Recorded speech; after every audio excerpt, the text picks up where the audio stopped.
হায় হায় এলাকায় কেমনে মুখ দেখাবো। লজ্জায় পড়ে মারিয়াম আলাইহিস সালাম এলাকা থেকে চলে গেলেন। কি অবাক করে কাণ্ড! বাচ্চা ভূমিষ্ঠ হওয়ার জন্য, বড় হওয়ার জন্য 6 মাস 7 মাস লাগে নাই, পেটে বাচ্চা আসার সাথে সাথে বাচ্চাটারে বড় করে দিয়েছে কে?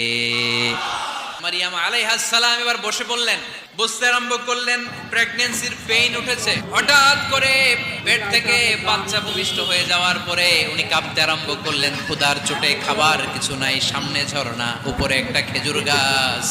সাইয়েদনা ঈসা আলাইহিস সালামকে কোলে নিয়ে মারিয়াম আলাইহিস সালাম মনে মনে ভাবে, হায় রে, কেউ যদি একটু খেজুর পেড়ে দিত, এই ক্ষুধার মুহূর্তে আমি খেজুর খেয়ে পেটের ক্ষুধা নিবারণ করতাম। রব্বুল আলামিন আমার বিয়ানটা ছবিটা তো নিয়ে ভালো করে। বিয়ান ভালো আছে, অনেক দিন পর দেখা। এর মানে হচ্ছে মারিয়াম কেউ পেড়ে দিবে না, একটু কষ্ট করে হাতটা উঁচু করে খেজুরের ডালা ধরে ঝাঁকুনি মারো, টস টসে কাঁচা পাকা খেজুর নিচের দিকে পড়বে, তারপর তুমি তুলে খাবে। সুবহানাল্লাহ।